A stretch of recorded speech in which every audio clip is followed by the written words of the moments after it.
भारत माता की। I request each one of you kindly दोनों हाथ ऊपर करेंगे एक साथ में और मेरे साथ ज्वाइन करेंगे। जिन लोग शोले के ठाकुर हैं वो अपना हाथ नीचे रख सकते हैं। मैं रामलाल को भेजूंगा आपके पास। दोनों हाथ ऊपर। भारत माता की, भारत माता की, भारत माता की। वंदे वंदे वंदे। धन्यवाद। मैं चाहूंगा जब मैं आपको एक बोलूं तो एक बार, और दो बोलूं तो दो बार, तीन बोलूं तो तीन बार आपको ताली बजानी है। Let's start. One one one one one. आप जितनी बजा लो, जितना मैं बोलना उतना तो मैं बोल के जाऊंगा। वेल, अभी भागना मत शुरू कर, भी शुरुआत की है। खिलाड़ियों, आप ही के काम की बात शुरू करने वाला हूं। यस, सो मैं आज जितनी बात करूंगा या जहां पे बल्ब बना हुआ है इसी बल्ब से शुरुआत करूंगा। बिफोर आई बिगिन, आदरणीय मंच, आदरणीय अध्यापक गण, researchers and my dear student friends, it's my opportunity to stand here because Rajkot it's very close to my heart. मैंने पीएचडी सौराष्ट्र यूनिवर्सिटी से ही किया है और सौराष्ट्र यूनिवर्सिटी में आना मेरे लिए हमेशा एक सौभाग्य का विषय है। मैं यहीं द्वारका से मैंने हायर सेकेंडरी किया है। सो मैं मूलतः काठियावाड़ का ही हूं, लेकिन मेरी हिंदी सुन करके आपको ऐसा लगेगा नहीं। पवन जी तो अभी आए हैं, मैं पुराना सौराष्ट्र वाला आदमी हूं। यहाँ के सारी सड़कें मुझे मालूम है, चाहे याग्निक रोड हो, चाहे धर्मेंद्र रोड हो, चाहे कालावाड़ रोड हो, चाहे यूनिवर्सिटी रोड हो, सारे सड़कें मुझे अच्छे से मालूम है। और शायद ही राजकोट का ऐसा कोई ऑडिटोरियम है जहाँ मैंने अभी तक सेशन नहीं किया है। तो मेरा सौभाग्य है कि मैं यहाँ पर आपके बीच में खड़ा हूँ। मैं चाहता हूँ एक जोरदार तालियां कुलकर्णी सर के लिए जो उन्होंने कंटेंट डिलीवर किया। फाइनली आप जग गए, बधाई हो। बात शुरुआत करेंगे हम। अभी भारतवर्ष जो है 4 नारों के साथ चल रहा है, जय जवान, जय किसान, जय विज्ञान और जय अनुसंधान। चौथा हमने रिसेंटली जोड़ा है। आप में से कोई मुझे बताएगा कि जय जवान जय किसान ये नारा कब हमने इंट्रोड्यूस किया, और उसके पीछे कारण तो मैं बताऊंगा, पर कब इंट्रोड्यूस किया, अगर कोई मेरी मदद कर सके तो। हम शुरू करें उसके पहले मैं जय बोलूंगा तो आप जवान बोलेंगे, मैं दूसरी बार जय बोलूंगा तब किसान बोलेंगे, मैं तीसरी बार जय बोलूंगा तब विज्ञान बोलेंगे, और जब चौथी बार जय बोलूंगा तो अनुसंधान बोलेंगे। जय जय जय जय। याद रह गया? अब आते, टीचर है तो मास्टरों की आदत होती है कि जो हम जानते हैं वो याद करा के जाते हैं। यस, सो ये जय जवान जय किसान का नारा किसने दिया था भारतवर्ष को? आप में से कोई भी? लाल बहादुर शास्त्री। धन्यवाद। सो 1965-66 सर ने जो है एग्रीकल्चर सेक्टर की बात मुख्यतः शुरुआत तौर पर कवर किया था, और उसी सेक्टर को मैं लेके जाऊंगा क्योंकि ग्रीन रेवोल्यूशन के प्रणेता भारतवर्ष में डॉक्टर एमएस स्वामीनाथन का निधन अभी 2 महीने पहले हुआ है, और उनको हमने अभी रिसेंटली भारत रत्न भी दिया है। तो अगर हम उनकी बात न करें तो कहीं ना कहीं आज के दिन हम एक बहुत बड़े हस्ती के साथ अन्याय कर बैठेंगे। सो 1965-66 यहाँ पे बहुत कम ही लोग ऐसे हैं जिनको आप बैठी हैं, शायद आपको पता होगा। हम में से अधिकतर लोग तो अभी ऊपर वीजा अप्लाई किए हुए थे भारत में लैंड करने के लिए। वीजा मिला, मतलब हम लोग पैदा नहीं हुए थे। जो पैदा हुए थे उनको मालूम है कि पाकिस्तान ने अचानक लड़ाई छेड़ दी, हम उसके लिए तैयार नहीं थे। लड़ाई के लिए तो हम कभी भी तैयार नहीं होते हैं, हम तैयार होते हैं शादी में खाना खाने के लिए। पर अचानक लड़ाई के लिए हमको इनवाइट किया गया, हम लड़ाई के लिए तैयार नहीं थे। पर कुल मिला जुला के लड़ाई छिड़ गई। तो लड़ाई जब आती है तो हम लड़ते भी हैं। सबने लड़ाई लड़ी और पाकिस्तान का अच्छा खासा हिस्सा हमने जीत लिया। एज यूजुअल पाकिस्तान के साथ में अमेरिका खड़ा हुआ, और अमेरिका ने भारत को ब्लैकमेल किया कि अगर तुमने पाकिस्तान की जमीन न छोड़ी तो भारत को हम वीट सप्लाई, गेहूं सप्लाई, खाना सप्लाई रोक देंगे। सर मैं गलत हूं तो बोलिएगा। लेकिन हम भारतीयों ने हमेशा एक फिलॉसफी अडॉप्ट करके रखा है, एंड फिलॉसफी बहुत सारी है, उनमें से एक मैं आपके सामने रखूंगा। महाभारत का युद्ध प्रारंभ होने वाला था और दोनों ही पक्ष अपने लिए सेना जुटा रहे थे। अर्जुन गए और दुर्योधन दोनों भगवान कृष्ण के पास। भगवान कृष्ण ने पहली बार मल्टीपल चॉइस क्वेश्चन का ऑप्शन दिया, option A, option B. Option A, एक तरफ मैं निहत्था और दूसरी तरफ मेरी सेना विद ऑल जत्था। दोनों ऑप्शन उन्होंने दिया। अर्जुन ऑप्टेड कृष्ण निहत्था। दुर्योधन खुश हो गया कि मेरे पास शॉर्टकट आ गया, बैठे बिठाए पूरी सेना मिल गई, बैठे बिठाए सारे वेपन्स मिल गए, and now I am going to win the battle. 18 दिन के बाद अर्जुन कहां खड़े थे और दुर्योधन कहां पड़े थे, हम सबको मालूम है। शॉर्टकट कभी भी सफलता नहीं दिलाता। कई बार रिसर्च के फील्ड में हम लोग शॉर्टकट अपना लेते हैं, तो अच्छा हुआ कि अब बीच में ऐसी टेक्नोलॉजी आ गई है कि अगर हमने कहीं से कंट्रोल सी कंट्रोल वी किया है तो कितने % किया सब पता चल जाता है। कुल मिलाजुला करके शॉर्टकट कभी भी भारतीयों का रास्ता नहीं था। अर्जुन ने लॉन्ग कट पकड़ा। उनको मालूम था कि जिस बंदे को मैं उठा रहा हूं ये सुबह से लेकर के सोने तक मेरे को ज्ञान देगा। लड़ाई के मैदान में 700 श्लोक का शास्त्रार्थ हुआ, जिसमें 600 अकेले श्री कृष्ण भगवान ने बोले हैं।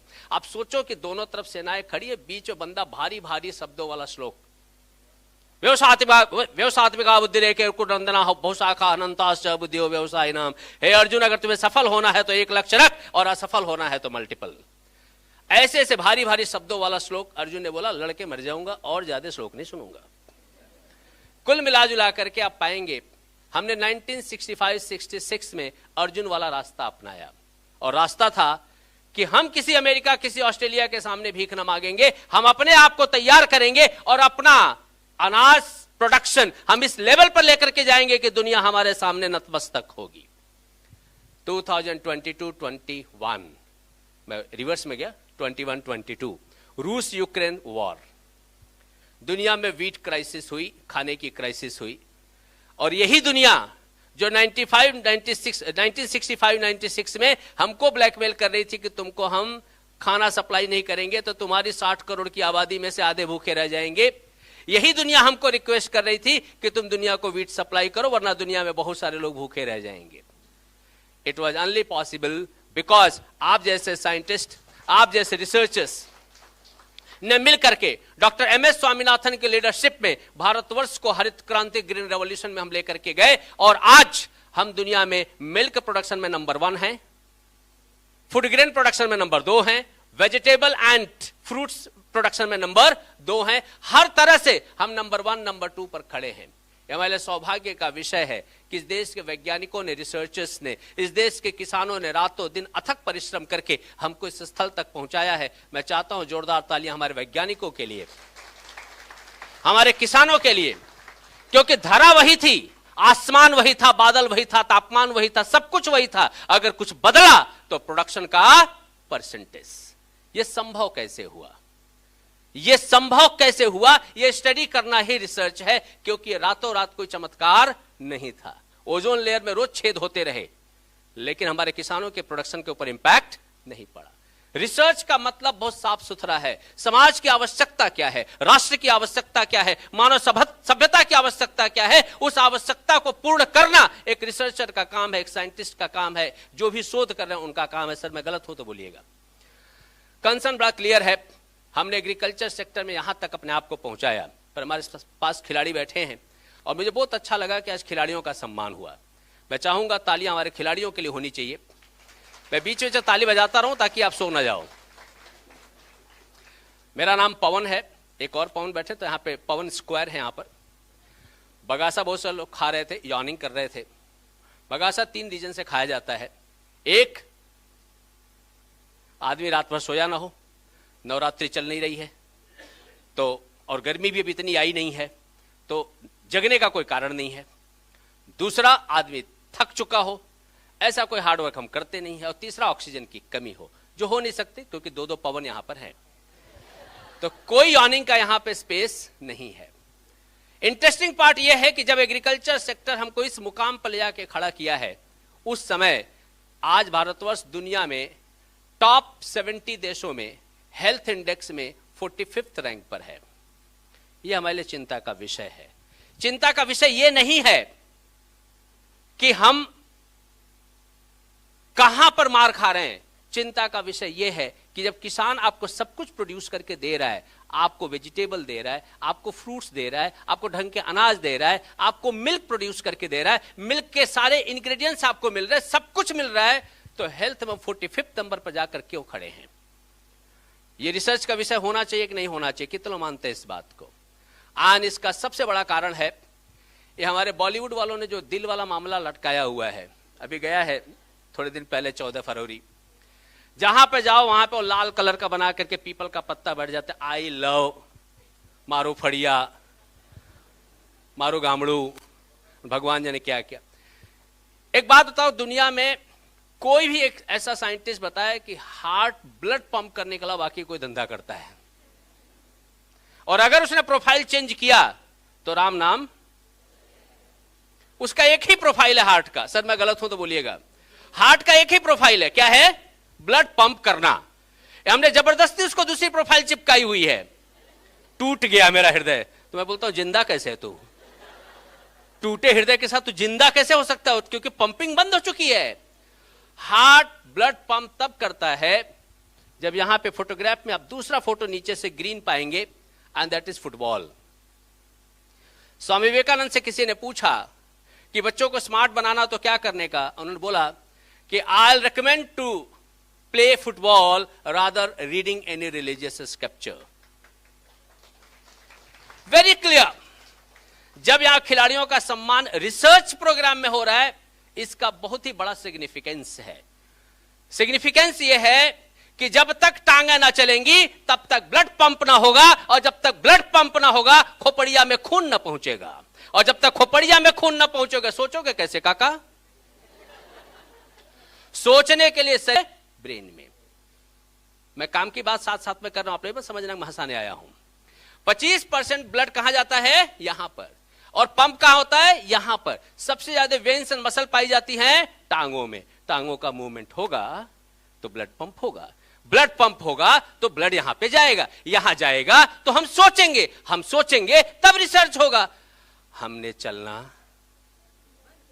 हमने चलना, हमने चलना, हमने चलना, और उसके बाद क्या बोलते हैं?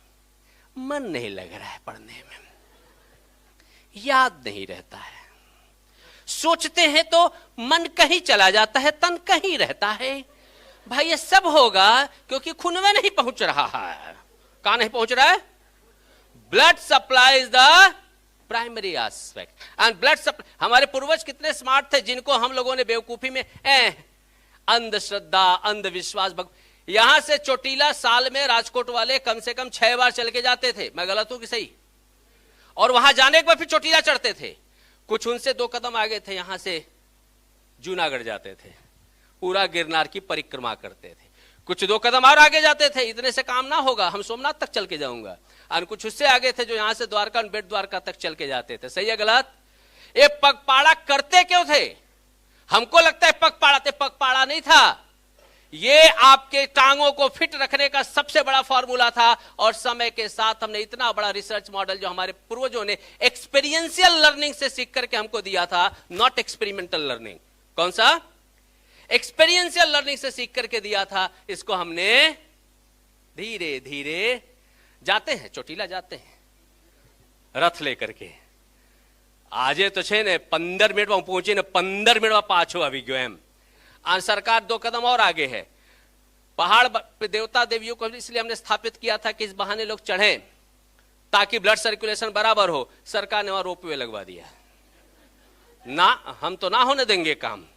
और फिर जब कोरोना आया तो जो पगपाड़ा किए थे सब बच गए, और जो पड़े हुए थे वो हॉस्पिटल में पड़े हुए थे, ले रहे थे मुंह पे लगा के। सही समय पे पगपाड़ा किया होता तो आधी समस्या ना हुई होती, रेस्पिरेटरी सिस्टम हमारा बराबर रहा होता।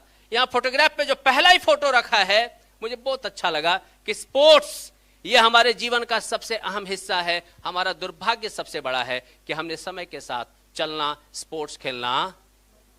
इसलिए प्राइमरी एस्पेक्ट मैं आपसे रिक्वेस्ट करना चाह रहा हूं, यहां पे जो भी लोग आने वाले समय में एक बेहतर ब्रेन का निर्माण चाहते हैं, आप चाहते हैं कि आपकी अच्छी थॉट प्रोसेस बिल्ड हो, आप चाहते हैं कि अच्छे रिसर्चर बने, आप चाहते हैं कि आप आउट ऑफ बॉक्स सोच सके, आप चाहते हैं कि आप नए आइडिया ला सके, आप एक इनोवेशन की तरफ जाना चाहते हो, तो सबसे पहला काम करें, दिन में 1 घंटे 2 घंटे कम से कम टांगों को आप मूवमेंट की तरफ ले जाएं, चलें और टांगों को मजबूत बनाएं।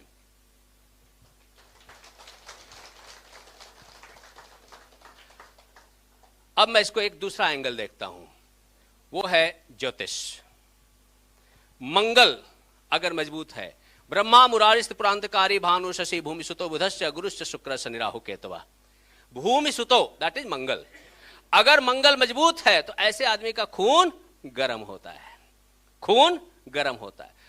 और अगर वो फिजिकल एक्सरसाइज ना करे तो अनेकों तरह की बीमारियों का सामना करता है। क्लियर हो गया? हमारे पूर्वजों को पहले से पता था कि एनर्जी को कौन सी दिशा में लेकर के जाना है। अब एक बात बताइए, हार्ट पंप करने को तैयार है, आप चल भी रहे हैं, शरीर में खून होगा तब पंप करेगा ना। कुआं महसे तो खून में नहीं बन रहा है। क्यों नहीं बन रहा है? सर ने बहुत इंपॉर्टेंट पॉइंट्स कोट किया, दैट इज मिलेट्स। सरकार बार बार बोले मिलेट्स बनाओ, मिलेट्स ईयर बनाओ, मिलेट्स वीक बनाओ, बड़े दाने वाले अनाज खाओ, बड़े दाने वाले अनाज खाओ। पर हम मैगी, 2 मिनट की मैगी, जैसे गई वैसे गई। पास्ता जो ढूंढता रहता है रास्ता, vada pav, pizza, puff, burger, पाव भाजी, रेस कोर्स, शनिवार रविवार राजकोट। आप समझ रहे हैं मेरी भावनाएं, मैं कहां पहुंचा रहा हूं?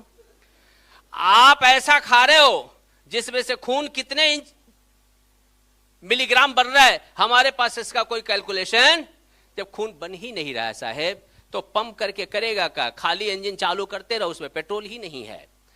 My request is, blood formation body में कैसे हो, ऐसे अनाज हम कैसे खाएं, और उस तरह के अनाज हम और कैसे आने वाले समय में रिसर्च करके लाएं। कब तक हम इजराइल द्वारा किए हुए रिसर्च अपने जीवन में अपनाते रहेंगे? हमारा भी तो रिसर्च होना चाहिए। इसलिए सर ने बहुत स्पेसिफिकली उन अनाजों का नाम कोट किया हिंदी में, एंड दैट इज ज्वार, मक्का। ये सारे कोट कर रहे थे, intentionally he was coating. The point is, जब, और ये सौराष्ट्र की सबसे बड़ी, आज भी गुजरात के किसी कोने में जाओ, काठियावाड़ का कोई भी खाने की जगह होगी, वहां पे रोटलो मड़े। बाजरा मतलब सौराष्ट्र, सौराष्ट्र मतलब बाजरा। हमने मक्का बाजरा का सबसे बड़ा, अगर किसी ने जिम्मेदारी उठा के रखी आज तक गुजरात में, तो वो है सौराष्ट्र ने। हमारे पूर्वज कितने स्मार्ट थे, उनको पता था कि हम क्या खा रहे हैं, क्या खिला रहे हैं। अगला मेरा जो कंसर्न है, दैट इज फूड हैबिट्स। इस राष्ट्र की सबसे बड़ी समस्या है कि हम लोग विदेशियों को देख करके फूड आइटम सिलेक्ट कर लेते हैं, जो हमारे एनवायरनमेंट, क्लाइमेट को देख के हिसाब से कहीं भी किसी भी स्वरूप में प्रोपोर्शन में नहीं होता। हमें मान लेते हैं कि वो मोटी रोटी के ऊपर सब्जी चिपका करके, उसके ऊपर कुछ क्रीम चिपका करके चबा रहे हैं, तो ये सबसे अच्छा खाना है, जिसको पिज्जा कहते हैं। हमारे रोटला के ऊपर साग लगा करके और अगर घी और बटर लगा करके खाओ, ये देसी हो गया। कंसर्न है हमारी लोकल फूड हैबिट्स।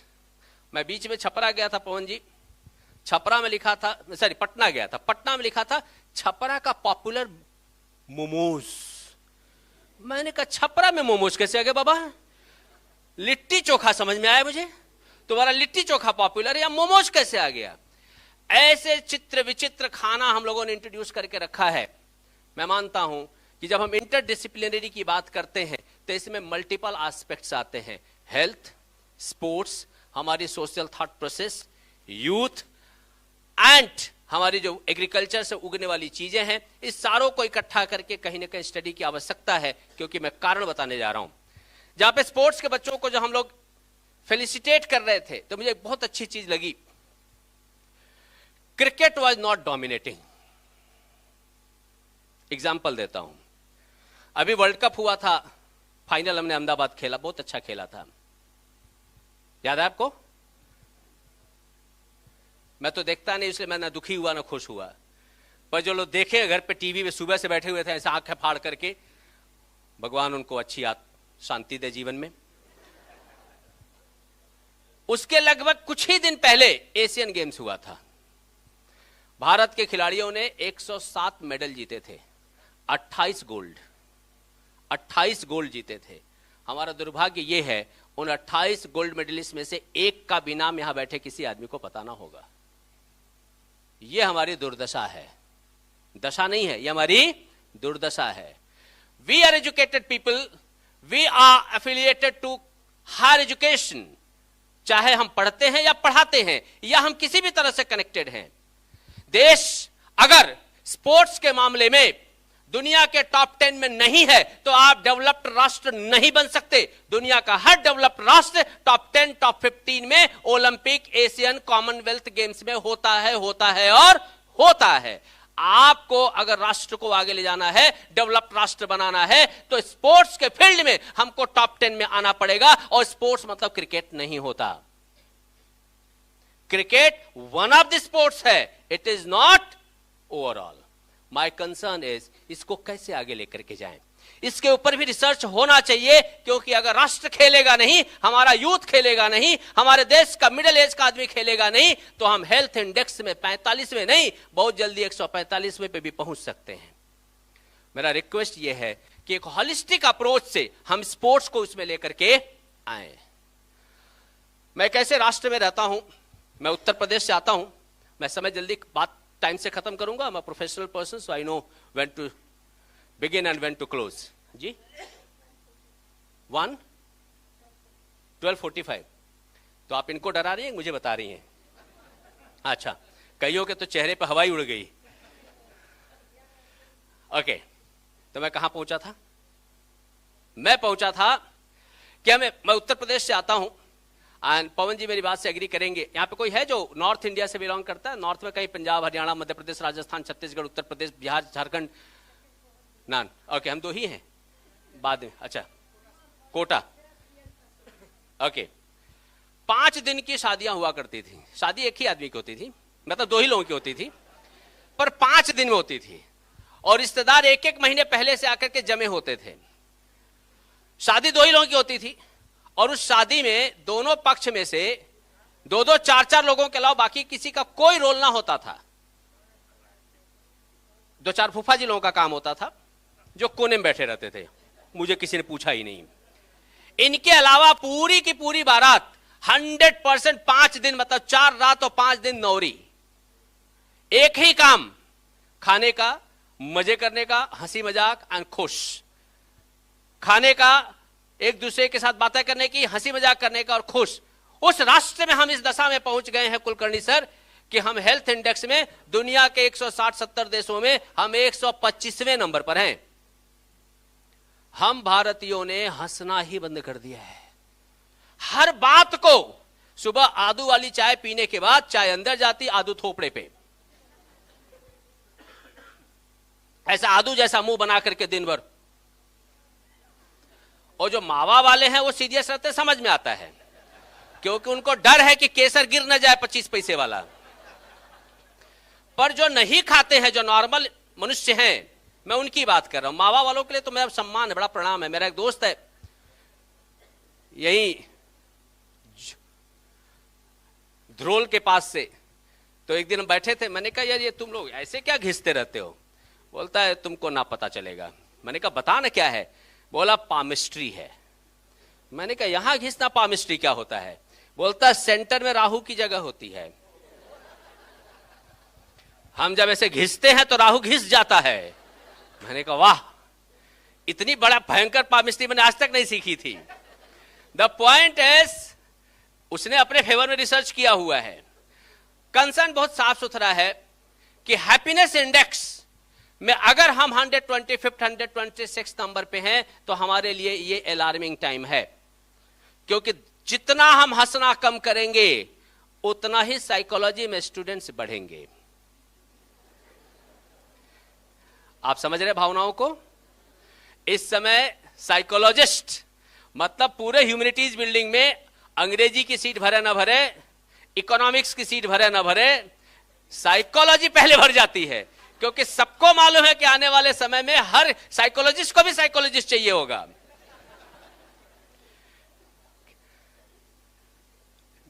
मुझे भी बीच में, मैं थोड़ा सा आउट ऑफ, ठीक है, टॉपिक में छोड़ देता हूं, मुद्दे पर आता हूं।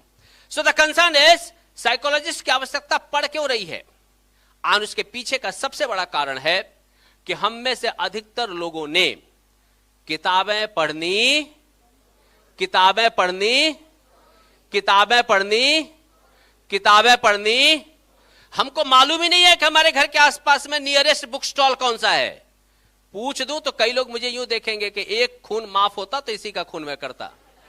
ऐसा सवाल नहीं पूछने का। आप तुम कुछ भी पूछ लो, सब पता है, बस मुझे वही पता नहीं है जो तुम पूछ रहे हो, that is nearest book stall in my area. हमने किताबें पढ़नी तो दूर, खरीदनी तो दूर, देखनी तो दूर, छूने तक से ऐसे भागते हैं जैसे मतलब ऐसा कौन सा तत्व हम छूने जा रहे हैं। और बनना क्या है? रिसर्चर। हम रिसर्च करेंगे, किताब नहीं पढ़ेंगे, रिसर्च करेंगे पर किताब नहीं। तो चाचा करोगे कैसे?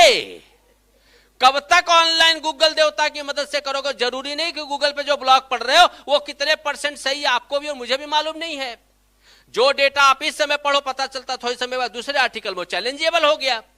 ऑथेंटिक बुक जब तक हम ना पढ़ेंगे तब तक रिसर्च बेमानी होगा। अब प्रश्न यह है, हमने किताब पढ़ने की आदत वर्षों पहले छोड़ दी और उसके लिए सबसे ज्यादा जिम्मेदार इधर अधिकतर जो मेरी पीढ़ी वाले लोग बैठे हैं, जो 35 से 55 के बीच वाले हैं। तुम्हारे ऊपर मैं दोष कम दूंगा क्योंकि आप लोगों को दोष मैं अगले सेशन में दूंगा अगर बुलाया गया तो। हमारी पीढ़ी जो यहां पर बैठी है, खास करके 35 से 55 के बीच वाली, हम उनके अंडर में पढ़ करके बड़े हुए हैं।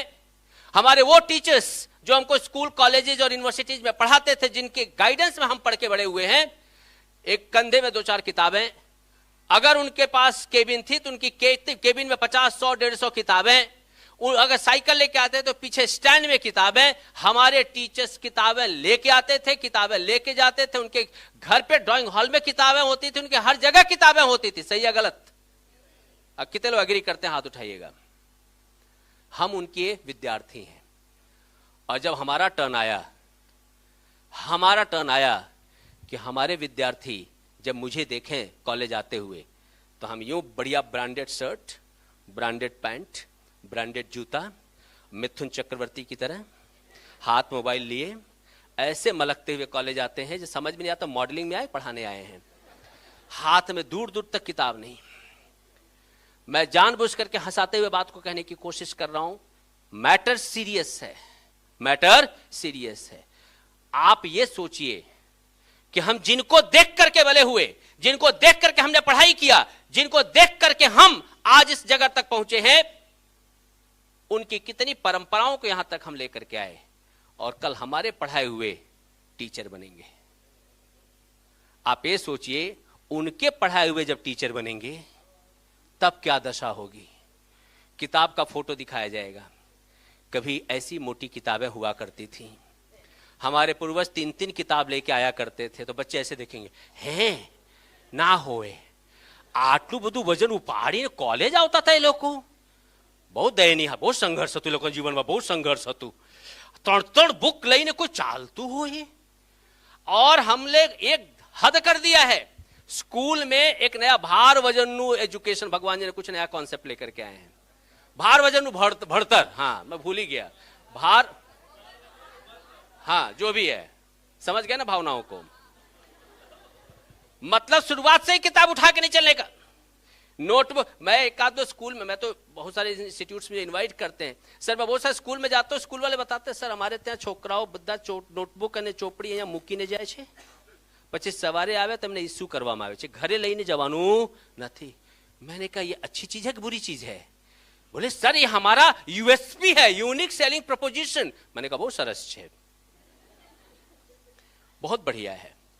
मेरा रिक्वेस्ट ये है कि रिसर्चर बनने का जो तीसरा पॉइंट था, पहला मैं 2 कवर कर चुका हूं, and that is the third one, reading books. जब तक हम पढ़ेंगे नहीं तब तक हम लिखेंगे नहीं, जब तक हम लिखेंगे नहीं तब तक हम दिखेंगे नहीं, और अगर जब तक हम दिखेंगे नहीं तब तक हम बिकेंगे नहीं, और जब तक हम बिकेंगे नहीं तब तक कमाएंगे नहीं। Original books, that is the demand of the time to read. Unfortunate part is, sir ने जब बात शुरू की थी तो सर ने पूरा ह्यूमन सिविलाइजेशन से शुरुआत की थी। मैं चाहूंगा फुर्सत निकाल के कभी आप पूरा हमारा जो एंथ्रोपोलॉजी है जिसकी शुरुआत होती है, एक बहुत अच्छे ऑथर हैं Alvin Toffler, my one of the favourites. 5 अच्छी किताबें जो उनकी मैंने पढ़ी हैं, मैं नाम कोट करना चाहूंगा, the future shock, the third wave, the power shift, 3 मैं कोट करता हूं। बहुत ही प्यारी किताबें हैं। पूरा ह्यूमन सिविलाइजेशन को उन्होंने कैसे बताया, कैसे इवॉल्व हुआ ह्यूमन सिविलाइजेशन। आप उसको पढ़ेंगे, आपको इतना आनंद आएगा। बात आप से कितनों को हिंदी पढ़ना अच्छा लगता है? हिंदी पढ़ना अच्छा लगता है। मैं किताब रेकमेंड करूंगा, कभी फुर्सत मिले तो पढ़िएगा। एक शर्त पे, अगर हिंदी समझ में आती है तो ये किताब चेयर पे बैठ के ना पढ़े, जमीन पे बैठ के पढ़िएगा। नाम है Raag Darbari, Shrilal Shukla. A wonderful satirical book. एक एक लाइन पढ़ने के बाद आप हंसते हंसते चेयर से न गिर गए तो मेरा नाम पवन नहीं। इनकी बात कर रहा हूं, मेरा नाम नहीं। आप में से कितने लोग को गुजराती अच्छे से फाती है पढ़ना? गुजराती सरस मजानु। मैं चाहूंगा, कितने लोगों ने मानवीनी भवाई पढ़ी है? सिलेबस में था इसलिए। ओके, जो भी लोग गुजरात से हैं, मैं चाहूंगा आप मानवीनी भवाई जरूर पढ़िए। It's a fantastic book to understand society. As Kulkarni sir ने पूरा सोशल इंजीनियरिंग की बात की कि सोशियोलॉजी हमको समझने की आवश्यकता है, सोशल इंजीनियरिंग की बात कर रहे थे। मैं चाहता हूं गुजरात की सोशल इंजीनियरिंग समझने का one of the finest literature one can read, and that is Manvini Bhavai. Fantastic book. पढ़ते पढ़ते अगर आपके 2 रुमाल न भीग जाएं तो मेरा नाम पवन नहीं, आंसू पोंछ पोंछ करके। इतनी प्यारी किताब। पर हमारा दुर्भाग्य यह है कि बगल में बच्चा नगर में ढिढोरा। हमारे देश के ऑथर्स ने इतनी अच्छी अच्छी किताबें लिखी हैं, लेकिन ना अमेरिका जो करे वही आइडियल। जब तक अमेरिका उसको थप्पा मार के अप्रूव ना करे तब तक वो चीज आइडियल नहीं है। हमने अभी रिसेंट एक एक्सपेरिमेंट किया, उस एक्सपेरिमेंट को मैं शेयर करूं, उसके बाद धीरे धीरे बात को खत्म करूंगा। ऐसा मैं 1-2 बार और बोलूंगा। हमने एक भाई साहब को, जिन्होंने पहली बार चुनाव राजकोट से लड़ा था और बाद में गुजरात के चीफ मिनिस्टर बने, इनफैक्ट चीफ मिनिस्टर बने उसके बाद राजकोट से चुनाव लड़े थे। नाम समझ गए होंगे आप लोग, क्या नाम है? यस, बच्चे स्मार्ट हैं। उसके बाद 2014 में हमने उनको दिल्ली भेजा। भाई साहब कह के गए, न खाऊंगा न खाने दूंगा। 15 अगस्त 2014 लाल किले के प्राचीर से उन्होंने एक अनाउंसमेंट किया। अनाउंसमेंट सुनने के बाद जो लोग भी सोशल साइंस के लोग हैं, और कुलकर्णी साहब मेरी बात से एग्री करेंगे, हमारे पांव के नीचे से जमीन खिसक गई। भाई ने अनाउंस किया, न जाऊंगा न जाने दूंगा, खुले में शौच। And the moment he announced, हम लोगों के पांव के नीचे से जमीन इसलिए खिसक गई क्योंकि देश में 75 करोड़ लोग ऐसे थे जो लोटा कल्चर का हिस्सा थे, सुबह डबला लेकर के। और most of them were staying in rural and tribal belt. Urban में तो फिर भी फैसिलिटी अच्छी थी तो समस्या कम थी। रूरल एंड ट्राइबल, उनको बात समझाना मतलब दांतों तले चना चबाना, ये कोई नॉर्मल, क्योंकि परंपरा जब से मानव सभ्यता का श्री गणेश हुआ होगा, जब भी हुआ होगा, तब से लेकर अभी तक वो कल्चर चल रहा था। इसको अचानक कोई प्राइम मिनिस्टर बोलता है कि हमको इसको बंद करना है। हमको लगा साहब ने बोला जरूर है पर होगा नहीं। देश के किसी कोने में कहीं पर भी, अभी कुलकर्णी सर बता रहे थे कि अहमदाबाद में ट्रैफिक पुलिस, राजकोट में भी करती है, बड़ौदा में भी, सब जगह पे कि चालान हमारे घर पे आ जाता है। पर देश में किसी भी घर पे चालान खुले में शौच जाने के लिए नहीं आया। देश में कहीं पर भी कर्फ्यू नहीं लगा, कहीं लाठीचार्ज नहीं हुआ, कोई लोकसभा राज्यसभा में बिल पास नहीं हुआ, ऐसी कोई बायलॉज नहीं बने, कुछ भी नहीं बना। उसके बाद भी हमने 98% से ज्यादा भारत को ओपन डेफेकेशन फ्री राष्ट्र बना दिया 2022 आने से पहले। यह हुआ कैसे? ये हमारे लिए एक सोशल इंजीनियरिंग का बहुत ही इंटरेस्टिंग टॉपिक है जिसके ऊपर हम स्टडी जरूर कर सकते हैं कि ऐसा क्या हुआ कि इतना बड़ा पॉपुलेशन 75 करोड़, मतलब आप America, Australia, New Zealand and Europe का एक बड़ा हिस्सा जोड़िए तो उतना तो हमारे यहां सुबह शाम ऐसे ही खेत की तरफ जाता था। हम लोग जब छोटे थे, जो लोग गांव से बिलोंग, आपस से कितने लोग गांव के हैं? जो गांव के हैं उन लोगों को वो लोग समझेंगे। शहर वाले तो पूज्य होते हैं, बड़े आदरणीय होते हैं, प्रातः स्मरणीय होते हैं। शहर के लोग बिल्कुल गमले के पौधे जैसे होते हैं, बड़े बड़े पत्ते, खुले खुले, बिल्कुल पिंक पिंक, बहुत अच्छे लोग होते हैं। गांव वाले बावड़, उगते ही बकरी खा गई, उसके बाद भी हम हिम्मत करके खड़े होते तो भैंस खा गई। अगर किसी ने तोड़ करके दातरण नहीं बनाया तो हम खड़े होकर के बड़े झाड़ बनते हैं जो यहां पे गांव वाले बैठे हुए हैं। बड़ी मुश्किल से यहां तक हम पहुंचते हैं। जब छोटे थे तो मुझे याद है गांव के चारों तरफ बारिश के सीजन में पानी भर जाता था। पानी भरने के बाद हमारे सामने समस्या ये थी कि यातायात कैसे करें और जाएं कैसे। तो मुझे याद है लोग छोटे थे तो ऐसे ऐसे मालूम इससे चौकोर बना होता था और ऐसे हम लोग ऐसे लंगड़ी खेलते थे, याद है आपको? तो हम सोचते थे लंगड़ी खेल का इंपॉर्टेंस क्या है। बाद में समझ में आया कि उन सड़कों पे चलने की एडवांस ट्रेनिंग थी। ऐसी दशा थी गांव की कि आपके पास अगर टू व्हीलर या फोर व्हीलर या बाइसिकल या ट्रैक्टर अथवा तो बैलगाड़ी है तो आप उस गाड़ी को सड़कों से लाके दरवाजे पे पार्क नहीं कर सकते। अनेकता में एकता की खुशबू, मतलब it was pathetic to live in rural areas because of the open defecation. पर हम आज ओपन डेफिकेशन फ्री राष्ट्र हुए। मैं जब गुजरात से बाहर जाता हूं तो बहुत सारे लोग मुझे पूछते हैं कि गुजराती इतने प्रॉस्परस कैसे हैं। तो बोलता हूं कि भाई गुजरातियों को एक शब्द बहुत अच्छा लगता है, and it's very close to there right side of brain. मैं हार्ट नहीं बोलता क्योंकि मेरा ऐसा मानना है कि दिमाग का दाहिना हिस्सा जो है वही प्रेम में पड़ता है, हार्ट का कोई रोल नहीं है। So it's very close to my right side of the brain. Researchers के सामने बैठा हूं इसलिए टेक्निकल टर्म मुझे बोलना पड़ेगा। एंड दैट इज क्या टॉपिक था? गुजराती का प्रिय शब्द मैं सुनना चाह रहा था, कोई तो बोले। एंड द वर्ड इज नफो, फायदा। नफो होए એટલે ગુજરાતી કે બોલने का पैटर्न એમ કેવી રીતે થાય? મારે કરવું હોય તો કેવી રીતે કરાય? ના ના થોડુંક આજે ડિટેલમાં बताओ ને કેટલો પૈસો થાય, કેટલા પૈસા લગાડવાનું પછી। और अगर उसको समझ में आएगा इसमें नफो नहीं है तो बॉडी थोड़ी सी पीछे बेंड होगी। हाँ हाँ बराबर છે તમારી વાત થાય, તમે તો બહુ મોટા કહેવાય। ના ના તમારી સામે કોઈ ઊભું રે, તમે એટલે તમે। पूरा कन्वर्सेशन चेंज। सही है गलत? मैंने कहा गुजराती दिल्ली गया है, ये 17,000 रुपए दे करके शौचालय बनवा रहा है, और इसके पीछे जरूर कोई ना कोई सोशल इंजीनियरिंग आने वाले समय में बिजनेस होगा। एंड तब तक हमने खड़ा किया सरदार पटेल का स्टेच्यू 3,000 करोड़ खर्चा करके, सॉरी बी स्पेसिफिक 2,900 करोड़ खर्चा करके। लोगों ने इस पे सवाल उठाना शुरू किया। मैंने कहा देखो समय आने दो, जवाब आपको मिलेगा कि बंदा करना क्या चाहता है। आज भारतवर्ष में नॉन रिलीजियस जो प्लेसेस टूरिस्ट पॉइंट्स हैं उसमें सबसे बड़ा टूरिस्ट अगर हब कोई है तो वो है हमारी केवड़िया। भारत टूरिज्म का सबसे बड़ा एपिसेंटर है आज के समय में। और आज का मैं डेटा बताऊं, गोवा जो भारत का सबसे बड़ा टूरिस्ट पॉइंट माना जाता था, मल्टीप्लाई बाई 7, टोटल जितना साल में उसके यहां टूरिस्ट और बिजनेस होता है, multiply by 7 equal to alone Kashi. Alone Kashi. Kashi अकेला इस साल जितना टूरिस्ट आए और जितना पैसा कमाया, आप समझिए कि गोवा का टोटल टूरिज्म बिजनेस का 7 गुना है। ये स्कोप है टूरिज्म का भारतवर्ष में।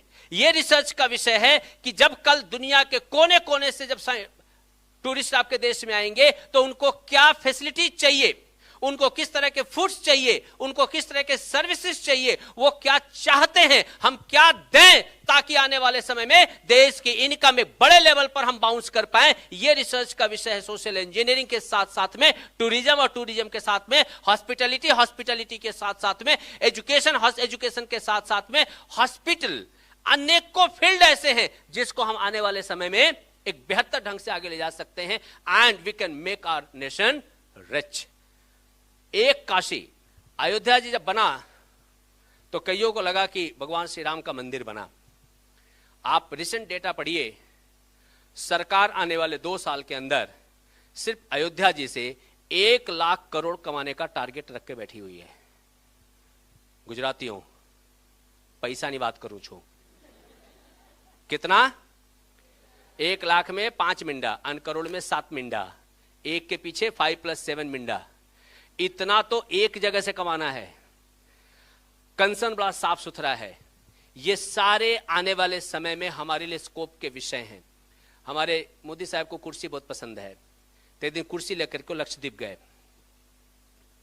कुर्सी रखी, डुबकी मारी, कुर्सी पर बैठे, फोटो खिंचाया, फिर चले आए। यहां तक कोई समस्या नहीं थी। समस्या इसके बाद हुई। बाजू में एक छोटा सा इतना बड़ा देश है, Rajkot minus Jamnagar equal to that देश बनता है।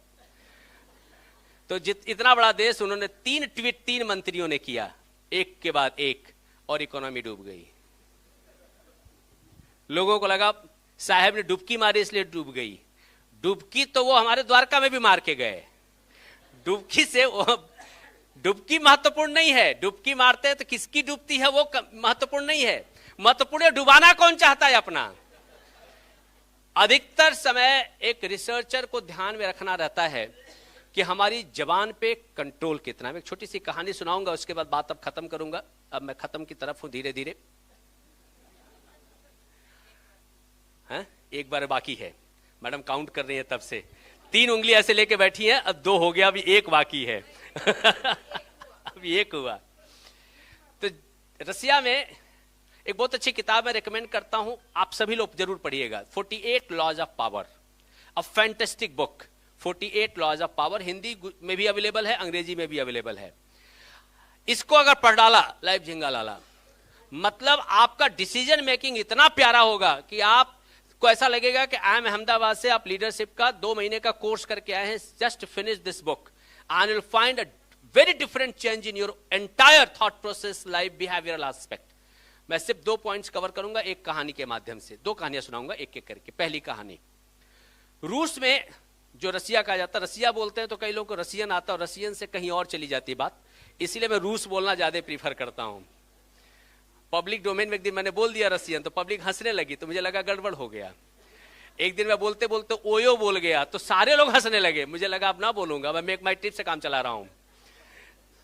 कब कौन सा वर्ड मार्केट में नेगेटिव मीनिंग कैरी करने लगे, हमारी जनरेशन को पता ही नहीं चलता है कि कब कौन सा वर्ड का क्या हो रहा है। सो जब लोग हंसते हैं तो हमको समझ में आता है, अच्छा ये वर्ड कहीं दूसरी जगह पे अभी शिफ्ट हो चुका है। जैसे भैया, it was very pious word in Uttar Pradesh, पर मुंबई आते आते भैया मतलब डॉन हो गया। सो कब कौन सा वर्ड का मीनिंग कौन सी जगह पे क्या हो जाए, again this is a research topic for people those who belongs to linguistics and ELT, English language teaching. So विषय था कि रूस में क्रांति हुई, और क्रांति इसके लिए थी कि ब्रिटेन, फ्रांस, जर्मनी, स्पेन, ये जितने भी, पुर्तगाल, जितने भी देश थे, इन्होंने इंडस्ट्रियल रेवोल्यूशन का ऑप्टिमाइजेशन किया, दुनिया में खूब सारा पैसा कमाया, इंडस्ट्री बनाई और माल बनाया, सप्लाई किया, दे बिकेम रिच। कोई छूट गया तो दैट वाज रूस। सो रूस के लोगों ने आंदोलन किया कि हम भी इंडस्ट्रियल रेवोल्यूशन करेंगे, हम भी दुनिया में कॉलोनीज बनाएंगे, हम भी दुनिया से रॉ मटेरियल उठाएंगे, हम भी रिसर्च करेंगे, हम भी नए नए प्रोडक्ट्स बनाएंगे, दुनिया में बेचेंगे, हम भी अमीर बनेंगे। पर रूस के राजाओं को इंटरेस्ट नहीं था। They were czars, CZAR, czars were not interested. And एक नया जार आया, उसका नाम था Nicholas, king, a new king. उसने पूरा रेवोल्यूशन दबा दिया, जैसे हमने अभी रिसेंटली एक दबाया है, नाम कोट नहीं करूंगा। सो हम पूरा रेवोल्यूशन दबा दिया। रेवोल्यूशन दबने के बाद उसका जो लीडर था रेवलिन, उसको अरेस्ट किया गया, उसको फांसी के तख्त पे लाया गया, कोर्ट के सजा के हिसाब से।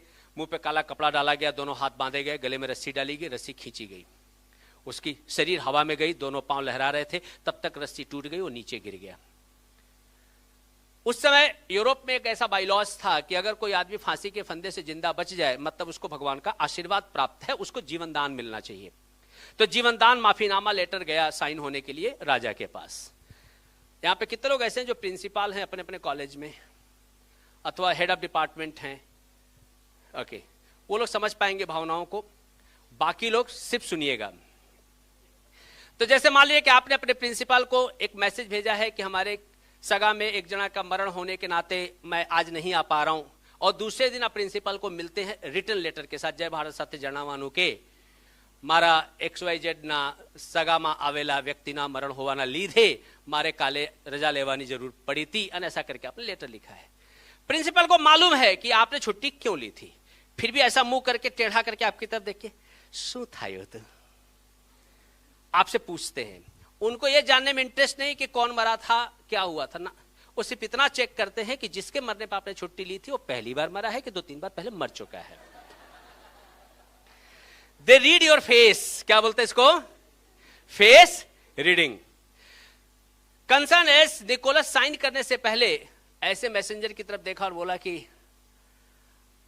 रेवलिन गिरने के बाद कुछ तो बोला होगा, बहुत बड़ा वक्ता है, वो तो भाषण देता है। तो मैसेंजर ने बताया जी सर, जब वो नीचे गिरा तो हमने रस्सी खोली, कपड़ा हटाया, उसने पानी पिया, पानी पीने के बाद पब्लिक की तरफ हाथ करके बोला, देखो देखो देखो, रसिया में ढंग के रस्सी तक नहीं बना सकते ये।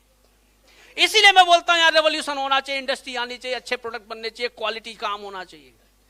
निकोलस ने मैसेंजर की तरफ देखा, बोला लोगों को सही मैसेज देना जरूरी है, hang him tomorrow again. And दूसरे दिन रेवलिन को फिर लटकाया गया एंड रेवलिन डाइड।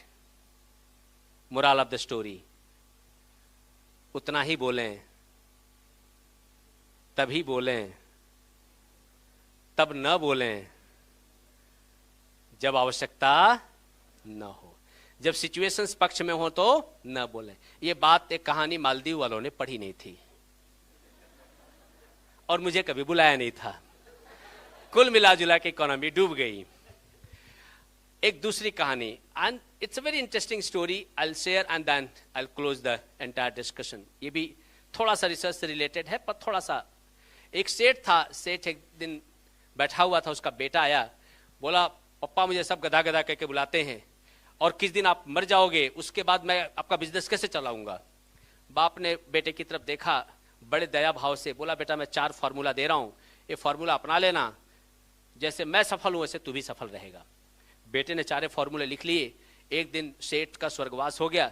अब बेटा सोचा बिजनेस कैसे करूं, उसको याद आया बाप ने 4 फार्मूले दिए थे, उसने 4 फार्मूले अपनाए, बिजनेस बंद हो गया। बीबी घर छोड़ के भाग गई, मायके सब कुछ तबाह हो गया और वो सब कुछ छोड़ करके परेशान होकर के, जैसा भारत में 2 काम होता है, पहले हम लोग जब सब परेशान होते थे तो साधु बनते थे, अब रेलवे के पटरी पे जाते हैं। तो उसने सोचा कि मैं साधु बनूंगा और साधु बनने के लिए एक आश्रम में गया। वहां पे साधु बाबा थोड़े से होशियार थे, मैनेजमेंट का शायद कोर्स करके आए होंगे, और साधु बाबा ने बोला कि भाई क्या हुआ है, मुझे साधु बनना है। ठीक है मैं दीक्षा दे देता हूं, भगवा पहना दूंगा, नॉट एन इश्यू, बट बनना क्यों है। उसने बताया मेरे बाप ने 4 फार्मूले दिए थे, 4 फार्मूले मैंने अपनाए और मेरा धंधा बंद हो गया, मैं बर्बाद हो गया। उसने बोला ऐसा कौन सा फार्मूला था, ऐसा कौन सा बाप है जो ऐसा फार्मूला दिया कि तुम्हारा बिजनेस खत्म हो जाए। उसने बोला मेरे बाप ने पहला फार्मूला दिया था, बेटा छांव में जाना और छांव में आना। कहां से? दुकान से। दुकान पर छांव में जाना और छांव में आना। तो साधु ने बोला तो तुमने क्या किया? बोला मैंने घर से दुकान के बीच में शेड लगवा दिया, छांव में जाता हूं और छांव में आता हूं। साधु मुस्कुराया। बाप ने बोला था बेटा वर्किंग आवर्स स्ट्रेच करना, सूर्योदय से पहले जाना और सूर्यास्त के बाद आना। अभी रिसेंटली एक पॉडकास्ट इंटरव्यू में भारत के एक ऐसे व्यक्ति जिन्होंने जो इंडस्ट्री एस्टेब्लिश की है, सर अभी आईओटी की बात कर रहे थे, एआई की बात कर रहे थे, कंप्यूटर इंजीनियरिंग की, यहां पे भी फोटो बना हुआ है कंप्यूटर का, जिन्होंने भारत की 5वीं सबसे बड़ी आईटी कंपनी एस्टेब्लिश की, 5वीं सबसे बड़ी इंडस्ट्री एस्टेब्लिश की, which was of the IT, जिनके नाते आज भारत आईटी सेक्टर में दुनिया का टॉप लीडरशिप में से एक है, जिनकी बेटी की दुनिया में उस व्यक्ति से शादी हुई है जो दुनिया के सबसे पावरफुल देशों में से एक देश का प्रधानमंत्री है, जिनकी वाइफ का नाम इनसे 1 इंच कम नहीं 2 इंच ज्यादा ही है, उतना उन्होंने रिस्पेक्ट अर्न किया है। नाम है नारायण मूर्ति।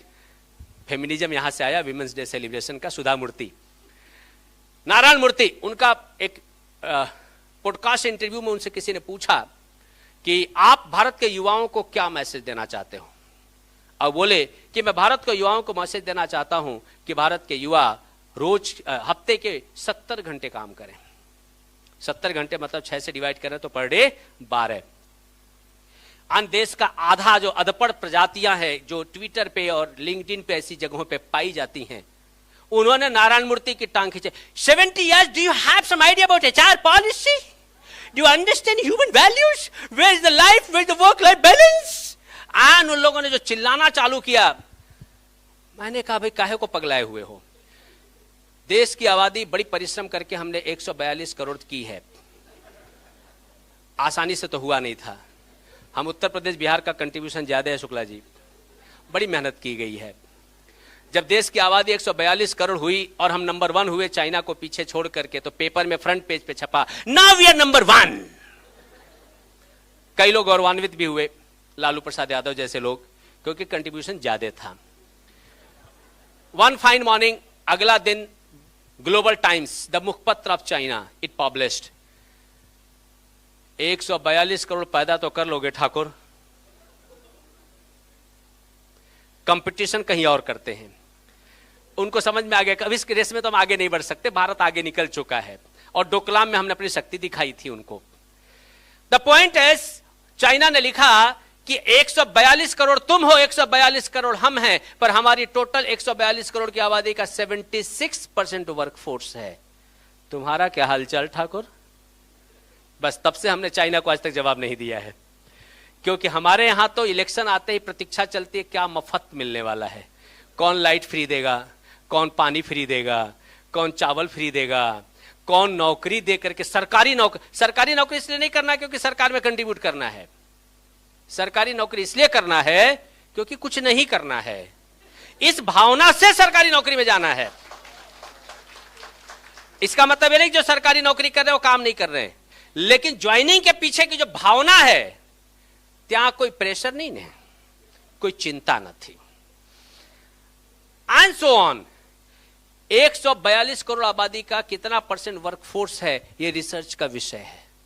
और यही कारण है सरकार स्किल डेवलपमेंट पे, आप देखिए नीचे दूसरा फोटो कैंची लगाई हुई है, विश्वकर्मा योजना पूरा यही है। सरकार चाहती है कि हम स्किल लेबर की तरफ जाएं। हम इलेक्ट्रिकल इंजीनियरिंग करने के बाद कम से कम हमारे घर का बल्ब उड़ गया हो तो हम उसको रिपेयर कर पाएं।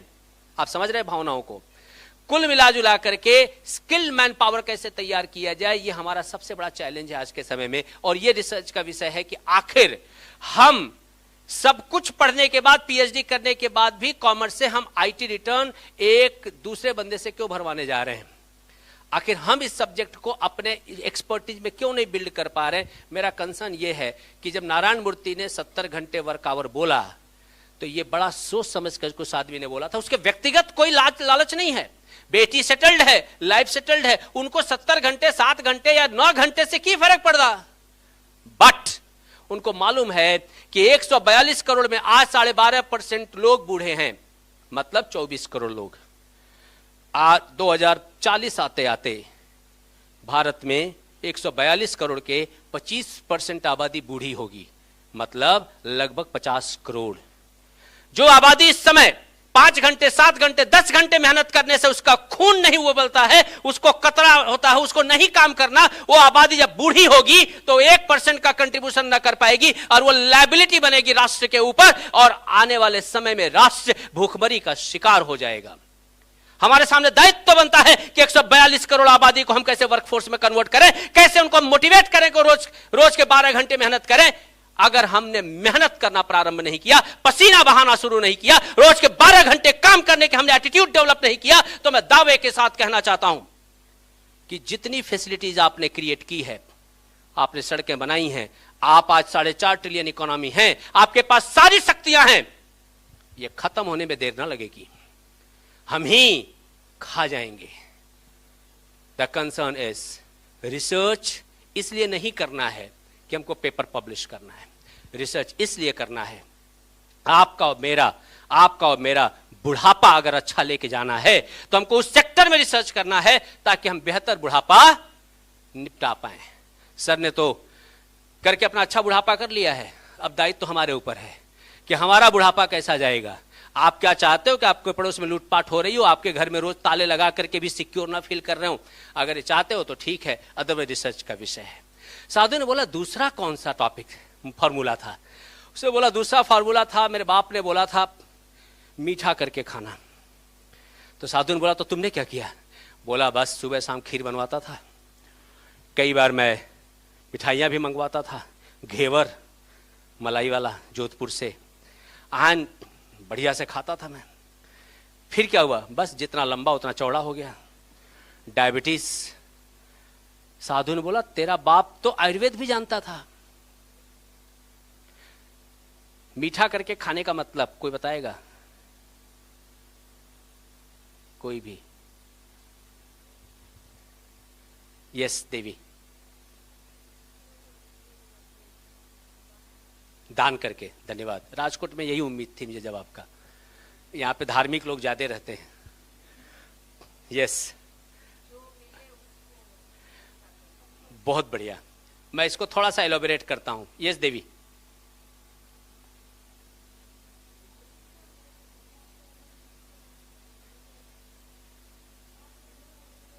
कोई दिक्कत नहीं।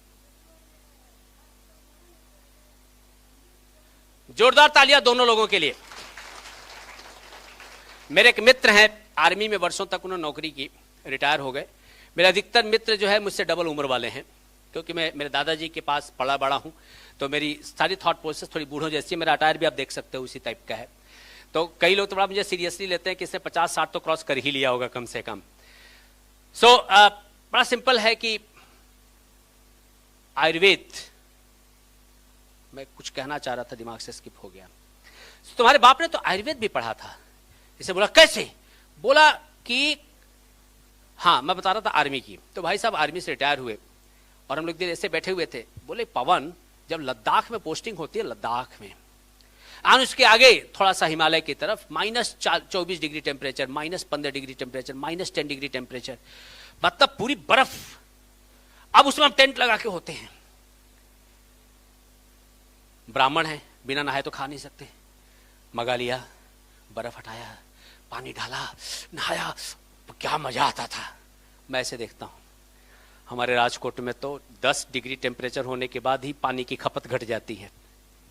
बहुत सारे लोग बंद कर देते हैं, टेम्परेचर बढ़ेगा फिर नहाएंगे। यहां -24 में भी 2 मगा डाल के नहा रहे हैं। रोटी आती है अचार के साथ में, रोटी को निकाला पैकेट से, उस पर अचार लगाया बढ़िया से, कोई कोना छूटना नहीं चाहिए, बढ़िया से अचार लगाया।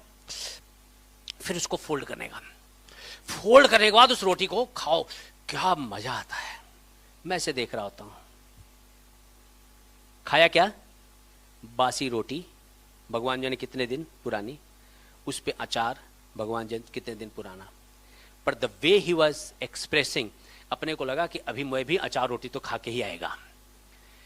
खाना जब तक भूख ना लगे तब तक न खाना, जब तक भूख ना लगे तब तक न खाना, और भूख लगने के बाद अब कुछ भी खाओ वो मीठा लगता है। डाइजेशन तब होगा, लार्वा तब बनेगा जब भूख होगी। हमने तो क्या किया, आते जाते पापड़ी, आते जाते बेगांठिया, आते जाते फाफड़ा, आते जाते मुंह तो चालू ही रहता है, और फिर बाद में बोलते हैं कि डाइजेशन गड़बड़ चल रहा है। दुनिया में सारी समस्याएं एक यहां से है और एक ये समस्या डाइजेशन के नाते, और ये समस्या किताब न पढ़ने के नाते। किताब हमने पढ़ना बंद कर दिया और खाने का तो हमने ऐसा करके रखा है कि ये गड़बड़ है। जब दोनों गड़बड़ है तो सारे डॉक्टर्स फ्लरिश हो रहे हैं। हर चौथा चीज इस बिल्डिंग के चारों तरफ डॉक्टर ही डॉक्टर है। All the best to all of you, अगर आप ऐसे ही कंटिन्यू रखें। साधु ने बोला तीसरा फॉर्मूला बता। साधु ने उसने बताया मेरे बाप ने बोला था, बस इसी के साथ खत्म कर रहा हूं मैं। मेरे बाप ने बोला था कि दुकान पे और घर पे सबको बांध के रखना। तो साधु ने बोला तो तुमने क्या किया? बोला घर से जाता था तो बीबी को बांध के जाता था, और दुकान से कहीं जाऊं तो वहां पे नौकरों को बांध के जाता था। साधु ने बोला बहुत सही किया तूने। बोला पर तो बीबी छोड़ के मायके भाग गई और नौकर जितने थे वो सब नौकरी छोड़ के भाग गए। साधु बोला कि वो भाग गए, भागने ही थे, तुम्हारे कर्म ऐसे। बोला मेरे बाप के नाते। तेरे बाप ने तो बहुत अच्छा फॉर्मूला दिया था, तेरा बाप HR पॉलिसी जानता था, ह्यूमन रिसोर्सेस। किसी भी आदमी को कोई भी तरह का काम कराने से पहले इमोशनल बॉन्ड डेवलप करो। बांधो किससे? इमोशन से। हम उस देश की परंपरा से आते हैं जहां पे हम एक दूसरे को इमोशनली बांध करके रखने की परंपराओं से आए हैं। जहां पे शाम को भोजन करने के बाद लोग निकल पड़ते थे, केम छो मजामा पंड्या साहब बुद्धू सारू चाले छे, केवु छे पटेल साहब शू चाले तमारे त्या। आज परंपरा ये हो गई, सब अपना अपना खोली पकड़ के 1 BHK 2 BHK 3 BHK 4 BHK और कुछ तो 5 2 BHK कुछ ऐसा सब चलता रहता है। अपने अपने खोपचे में सब सेट हैं, किसी को किसी की पड़ी। हम घर से बाहर निकलते और नई परंपरा, हूं तो कोई ना घर जतो ज नहीं, हूं तो बोलाया वगर कोई केबिन में भी नहीं जतो, हूं कोई जोड़े बात ज नहीं करतो, हूं कॉलेज आऊं ने मारा काम थी काम, મારે કોઈ જોડે વાત કરવાનું મને ગમતું જ નથી. मुझे मन होता है बोलूं कि केम आया छो, क्यारे जशो, क्या सुधी રહેશો અને કેમ રહેશો, તમારા લીધે ઘણું બધું બગડે છે, નીકળો, કોરોના भी જતું રહ્યું. आखिर क्यों बात नहीं करनी है? ये क्यों अनवांटेड आप उन देशों की परंपरा को लाना चाहते हैं जहां से परंपराएं आई हैं? आप रिसर्च करें, आप पाएंगे कि उन देशों में वही स्वीडन, वही स्पेन और वही जो देश है 5-6 देश जहां से आइसलैंड से जहां से परंपराएं आई हैं, वहां पर युवाओं को इंटर्नशिप दी जाती है. सरकार पैसे देती है कि तुम समाज के बड़े बूढ़ों को जाकर के समय दो, तो उसके सामने सरकार तुमको पैसा देगी. बूढ़ों से बात करने वाले लोग नहीं हैं. उन परंपराओं को हम लेकर के क्या करेंगे? हमारे काम की परंपरा नहीं है. मेरे परिवार में, मेरे समाज में, मेरे नगर में, मेरे घर के आसपास में जो बूढ़े हैं वो बूढ़े नहीं है, चलते फिरते लाइब्रेरी हैं, चलते फिरते अनुभव के इंस्टीट्यूशंस हैं. मेरे घर के बाहर जो हिचके पे बैठा हुआ रिटायर्ड बूढ़ा है वो बूढ़ा नहीं है, अपने आप में ज्ञान का एक सबसे बड़ी गंगा है. हमारा दुर्भाग्य, उनसे हमने बात करना बंद कर दिया. उनके साथ बैठ करके हमने समय खर्च करना बंद कर दिया. उनके साथ बैठ के उनके अनुभव को लेना हमने बंद कर दिया. उनके साथ बैठ करके हमने जीवन का सबसे गूढ़ रहस्य सीखना बंद कर दिया. और उसके बाद बोलते हैं डिप्रेशन में छो. बोला तू डिप्रेशन में नहीं, तू बुद्धू लेने फरेश. क्योंकि जिसके पास सोल्यूशन है तेरे घर के बाहर बैठा हुआ है, बाकड़े पे, हिचके पे बैठ करके 10 मिनट बात कर. हो सकता है तेरे सारी समस्याओं का समाधान भगवान उसके माध्यम से देने की कोशिश कर रहा हूं. सतना भगवान की कथा का अध्याय नंबर 2 यही है. दरिद्र ब्राह्मण को वृद्ध ब्राह्मण मिलता है. वृद्ध ब्राह्मण बताता है कि तुम ये करोगे तो तुम्हारी समस्या का समाधान आएगा, और दरिद्र ब्राह्मण वो करता है और उसको समस्या का समाधान मिल जाता है.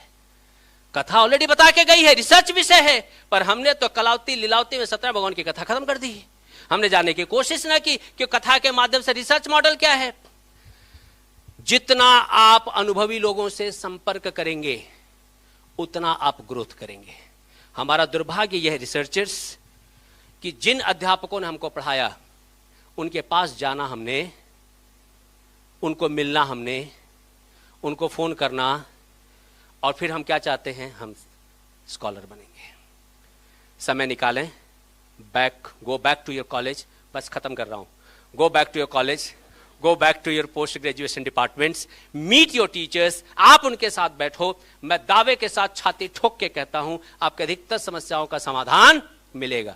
आपको भी लागू पड़ता है. स्टूडेंट्स जो यहां बैठे हैं, कुछ लोग तो सोना शुरू कर चुके हैं. एक मां एक समय में एक बच्चे को सुला सकती है, और एक मास्टर एक समय में 100 लोगों को सुला सकता है. मैं मास्टर हूं. तो जो लोग सो रहे हैं, अच्छी, मेरी आवाज इतनी मीठी है कि कोई भी सो सकता है. लास्ट साधु ने बोला चौथा बता दे फॉर्मूला, मैं तेरे बाप में इंटरेस्टेड हूं, अब तू बेकार में आ गया है. बोला मेरे बाप ने बोला था कि घर को चारों तरफ से लेदर से घेर के रखना. साधु बोला तो तूने क्या किया है? बोला मैं बाजार से लेदर ले आया है, अलग अलग जानवरों के, घर के चारों तरफ वाड़ बनवा दिया है. साधु बोला हैं? बोला फिर? बोला सबने घर पे आना बंद कर दिया, सिर्फ कुत्ते आते हैं, चील आती हैं, नॉर्मल लोग तो मेरे घर पे ही नहीं आते हैं. बोला हाँ, तेरा बाप तो बीएसएफ में भी था लगता है, बॉर्डर सिक्योरिटी फोर्स में. बोला मतलब?